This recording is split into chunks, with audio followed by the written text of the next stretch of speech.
తాను ముఖ్యమంత్రిగా ఉన్నా ప్రధానమంత్రిగా ఉన్న దేశ యువతపై తనకు ఎప్పుడూ మంచి విశ్వాసం ఉంటుందని ప్రధానమంత్రి నరేంద్ర మోదీ అన్నారు. మన జెన్జెడ్ తరం సృజనాత్మకతతో నిండి ఉందని ఆయన ప్రశంసించారు.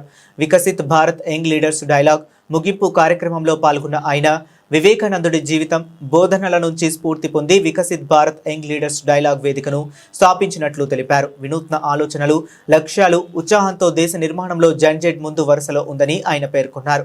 గత దశాబ్ద కాలంలో యువత కోసం కేంద్ర ప్రభుత్వం అనేక పథకాలను తీసుకొచ్చిందని చెప్పారు. ఈ క్రమంలోనే దేశంలో స్టార్టప్ విప్లవం ఊపందుకుందని అన్నారు. గత దశాబ్ద కాలంలో ప్రారంభించిన సంస్కరణల పరంపర ఇప్పుడు సంస్కరణల ఎక్స్ప్రెస్ గా మారిందని, వీటికి కేంద్ర బిందువు యువతే అని ఆయన స్పష్టం చేశారు. साथियों, कोई भी देश बिना आत्मविश्वास के आत्मनिर्भर नहीं हो सकता, विकसित नहीं हो सकता।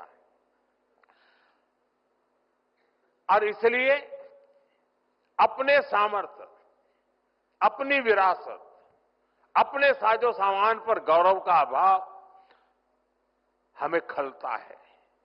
हमारे पास उसके प्रति एक कमिटमेंट चाहिए, गौरव का भाव होना चाहिए और हमें बड़ी मजबूती के साथ, गौरव के साथ मजबूत कदमों से आगे बढ़ना चाहिए।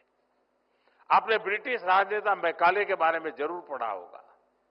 उसने गुलामी के कालखंड में शिक्षा तंत्र के माध्यम से भारतीयों की ऐसी पीढ़ी बनाने के लिए काम किया जो मानसिक रूप से गुलाम हो। इससे भारत में स्वदेशी के प्रति, अपनी परंपराओं के प्रति, अपने प्रोडक्ट्स, अपने सामर्थ्य के प्रति हीन भावना पनपी। सिर्फ स्वदेशी होना, इंपोर्टेड होना ही,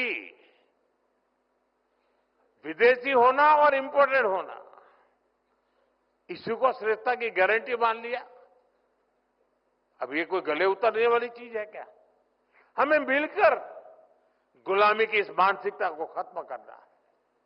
10 साल बाद मैकाले के उस दुस्साहस को 200 वर्ष पूरे हो रहे हैं और ये पीढ़ी की जिम्मेवारी है कि 200 साल पहले का जो पाप है ना, वो धोने के लिए अभी 10 साल बचे हैं हमारे पास। और ये युवा पीढ़ी धो करके रहेगी, मुझे पूरा भरोसा है। और इसलिए देश के हर युवा को संकल्प लेकर इस मानसिकता से देश को बाहर निकालना है। साथियों, हमारे यहां शास्त्रों में कहा गया है और यहां पर स्टार्टअप, यहां जो प्रेजेंटेशन हुआ उसमें भी उसका उल्लेख किया गया, आनो भद्रः कर्तव्यो यन्तु विश्वतः।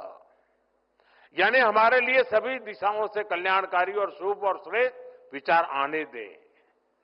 आपको भी दुनिया के हर बेस्ट प्रैक्टिस से सीखना है, लेकिन अपनी विरासत, अपने आइडियाज को कमतर आंकने की प्रवृत्ति को कभी हावी नहीं होने देना है।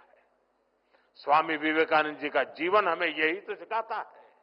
उन्होंने दुनिया भर में भ्रमण किया, वहां की अच्छी बातों की प्रशंसा की, लेकिन उन्होंने भारत की विरासत को लेकर फैलाए गए भ्रम को तोड़ने के लिए निरंतर प्रयास की, कठोरता उन्होंने घाव की उस पर। उन्होंने विचारों को सिर्फ इसलिए नहीं स्वीकार किया क्योंकि वे पॉपुलर थे, बल्कि उन्होंने कुरीतियों को चैलेंज किया। स्वामी विवेकानंद जी एक बेहतर भारत बनाना चाहते थे। उसी स्पिरिट के साथ आज आप युवा शक्ति को आगे बढ़ना